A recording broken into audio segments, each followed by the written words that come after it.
adjust something, it does take a couple of years, a couple of cycles to get right back up there and stuff like that, so, you know, like the rate, you know, the rates and stuff like that, and you gotta also figure, you know, we have ACO revenues, you know, on the electric side is what, you know, on that side. But otherwise, it's, for what we have, it's pretty healthy. I mean, it's a lot better than it was, well, you know, 5 years ago. It was a ton better. Thanks.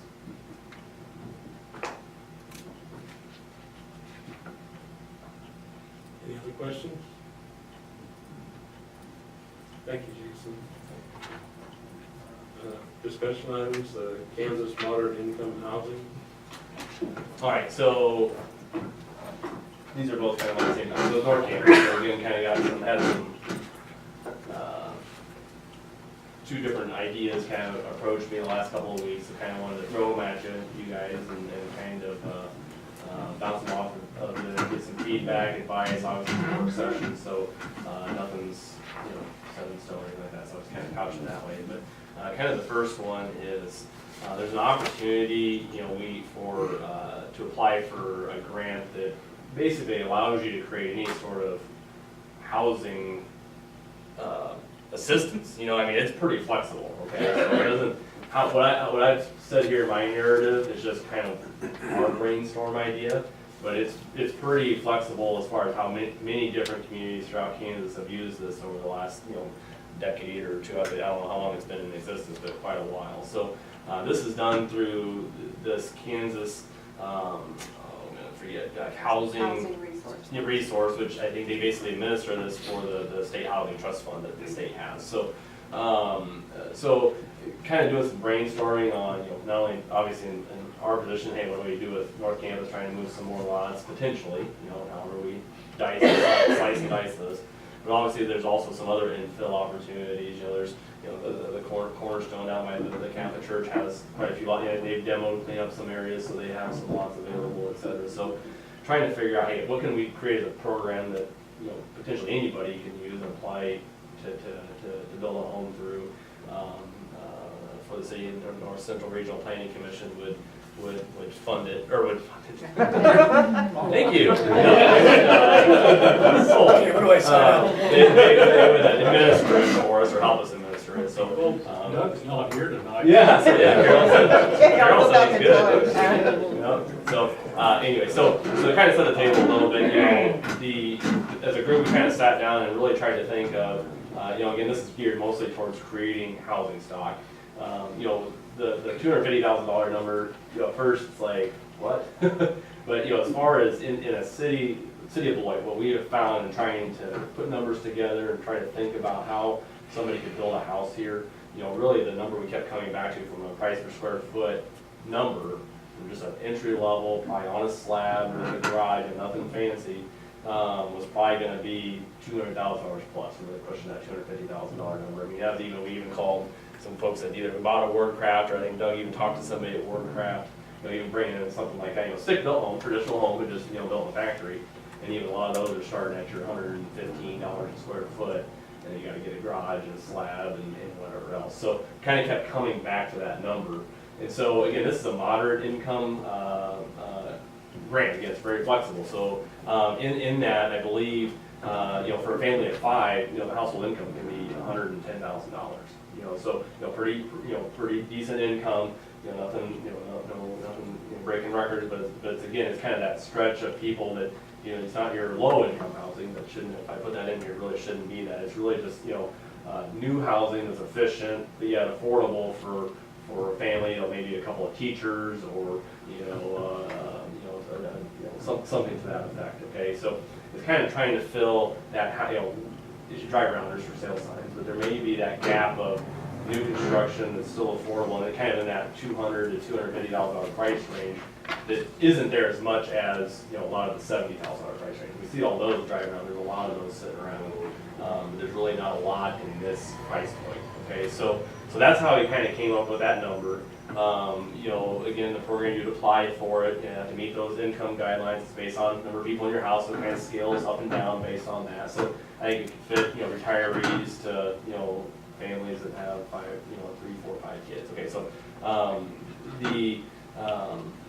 the way that we thought of the program was, you know, 20% down payment, because again, what we're trying to do is really be payment conscious potentially, you know, if we were to do that.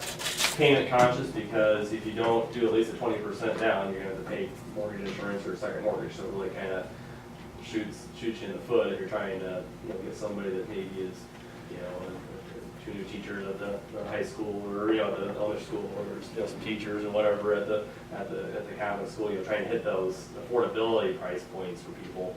And so that's kind of what we came up with. And this is kind of drawn from some of the examples that have been done in Kansas, kind of drawn from the Housing Trust Fund that I was a part of in Iowa, so just kind of drawing on some of those ideas, okay? You know, you gotta be the homeowner.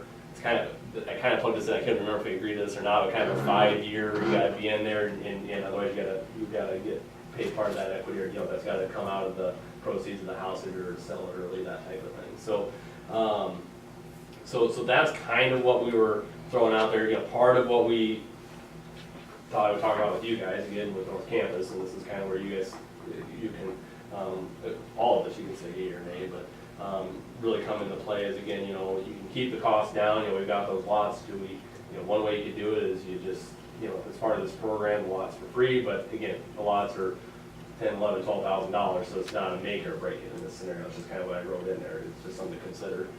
You know, obviously we have, you know, impact fees and permit fees that all kind of add up. So again, we're just throwing those out there because you charge them, which is completely fair. You know, it's the cost of us doing business. But it's just, again, we're trying to, you know, that $250,000 price point, even though it sounds egregious, it's just, it's a tough number to hit in our market, our area. Matt? How many houses, how many of these $200,000 houses do you think this grant would allow us to? What we would go for is, I didn't even put that in there. Yeah, there was Max five maximum. Oh, I'm sorry, okay, yeah, about 5 units, Matt, is what we were thinking, so. So it'd be like one block up on North Campus. Yeah, or it could be 2 up there and 3 somewhere else in town that would be able to play by the, or whatever rules we kind of set this program to be. Again, it's kind of our baby to create.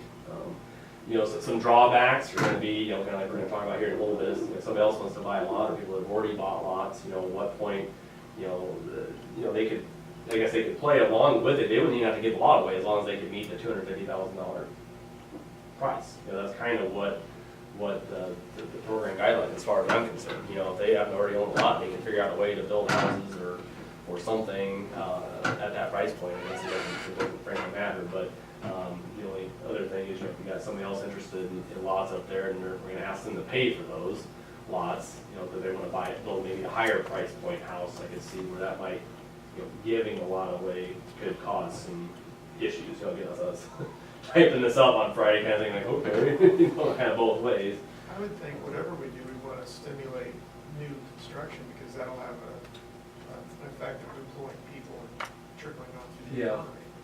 Yeah, it would, and plus it does in a way create lower price housing stock too. You know, you might get somebody, you know, like Andrew, who's got a house and, you know, a more affordable price point, said, hey, you know, I can make that jump now, so that opens up a, you know, or my house, you know, $150,000 house that somebody can jump into, so, but, that's kind of what we've seen, but, so I guess just kind of gauging, you know, feedback. We don't have to do this, I don't think it's due until September 15th, so I shouldn't say it that way. It's due September 15th, I don't Carol kill me here, but, so, you know, again, I don't, probably looking for some decent feedback or guidance, or like, oh, yeah, I don't like that, or let's still charge full lots, or those types of things. That just helps me know as we go back to our group of what we gotta talk about and try to figure out, so. Because we're kind of looking at this, sorry, let me put this one way. We're kind of looking at this as, I think we're the sponsor of this grant. Yeah, it has But we to also be. might have lots that participate in it. So kind of keep that two separate, you know what I'm saying? It's like we don't, yeah, we're creating parameters, but we also might have to play along with it to some degree, if that makes any sense. But, yeah, Amy. So, grant, obviously, you're talking September. Would this be attempting to break ground in sometime 2018, or, okay? They expect to award, I think, of November, November, yeah. about Thanksgiving. And Hopefully by so- the end of the year, they would award it. And And so they- then, yeah, basically, it wouldn't be speculative at all. It'd have to be people that have applied for a mortgage, and there's usually an application, and we've got some examples from them, I've got some examples that it's pretty, not rigorous, but it's, you know, you gotta, And would, some hoops. would construction also have to be completed within 2018, basically, or? They liked it done in 12 months, Okay. but they also told us they know it doesn't always Yeah. happen that way. We're kind of thinking, as long as they're breaking ground. Progress, by the end if of we the see some progress. We can say, hey, we got this fourth one, and the basement's in, you know, it's December, but it's gonna get built over, you know, we'll be fine based on the conversation. Again, it's pretty, pretty low key. This is more money geared towards rural communities through this, yeah, Matt. My feedback is this is exciting, I'm all for it, I want new construction at any cost. Let's get her going. That's my feedback. I'd agree with Matt, I'm supportive of this idea.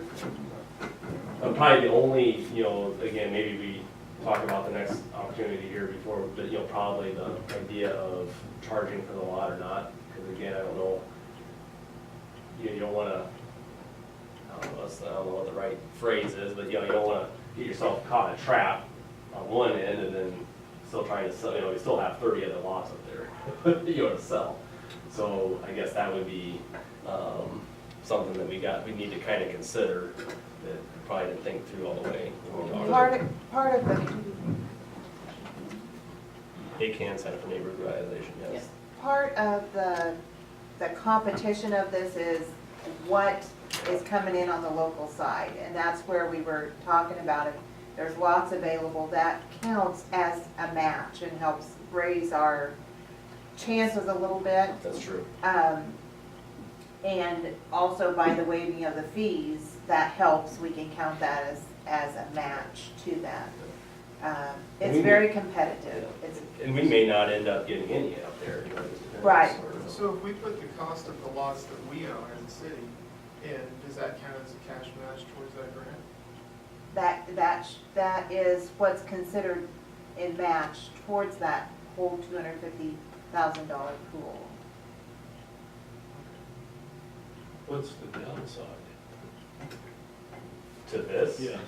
Don't get the grant. I mean, the only downside is more market related. You know what I mean? You know, kind of the idea of competing with home builders, you know, again, I don't, you know, it just depends on who's able to play. They might be excited about it. On the flip side, you know, you're also, you know, my area, because of the flood back 10 years ago, did this hugely. It was awesome. But even me, it kind of rubbed me a little bit because I bought my house the year before and I would have qualified for it, you know what I mean? So I was like, dang it, I missed out on that 50, you know, so that's the only, you know, more PR-ish type downside, I guess, that I can, Well, Think of- and like you said, that if somebody wants to buy a lot or has just recently bought a lot, then they may be upset because now we're giving them away Yeah. if you buy this, you know, if you participate in this program and. but this is also a tougher program and probably tougher for somebody to make a decent margin, you know, compared to what a lot of houses are built Right. in town here. This one, that's probably the flip side, is it's not quite as lucrative for somebody to jump into, even if they had the lot for free, it'd be like, ooh, it'd be tough, exactly, at that price to, you know, even with a slab and a safe room to compete with that, so I don't. The reality is offers come and go all the time. I mean, Cash for Clunkers came in, oh darn, I bought my car before Cash for That Clunkers. was another one. You know, Yeah. with that kind of, I don't see that as a reason why not to proceed with something like this, so. And we're just throwing our name in the hat, so we don't know. And it could be Um, half of this amount. Right, You know, we yeah, might be able to do 2.5 houses. They did so cut half them, a house. they cut the request last year to be able to fund more projects. So the saving grace for us is there's not been a project funded in this area up here. Yeah. And so it's just this empty hole. And if we can put together a really good Big project with, hole or something. yeah, I mean, there's a chance that it will get funded. Carol, can you talk to a little bit about, better answer Ken's question as far as like, let's say we get this and nothing happens, I mean, they just take the money back, it's not like we're Right, I mean, we had Fred Bentley come out from Kansas Housing Resource. Joe actually made the call and Fred came out to visit. And I think the case in point is Stockton. I don't know if they've been able to spend the money that they received. They had they were gonna build 4 new houses, demo it, build 4 new houses, and they can't get the first one sold, and so they haven't built the houses. And this was a little bit more speculative. Yeah, and they didn't take the money away, the money's still there, the way he talked about. The same developer was gonna do a project in Plainville, and he's backed out because Stockton hasn't gone, and they haven't yanked the money from Plainville yet. So, I think that there's some, I mean, I don't know that they're hold hard and fast to that 1 year. And the way I think ours would work, I envision it, I mean, ours would come in at closing. I mean, this thing is Right. bought, sold, constructed. We show up at the closing, and here's kind of our $50,000 soft mortgage, second, sitting out there looking forgivable at 20% a year. How would this grant opportunity be advertised? As a newspaper article or? Yeah, I'm sure it'll spread pretty quick. But yeah, I think you'd take some social media and some newspapers. I am the entire media right now. Yeah. Top notch. Well- Any reporters, if you have any You're doing questions? a right fine job.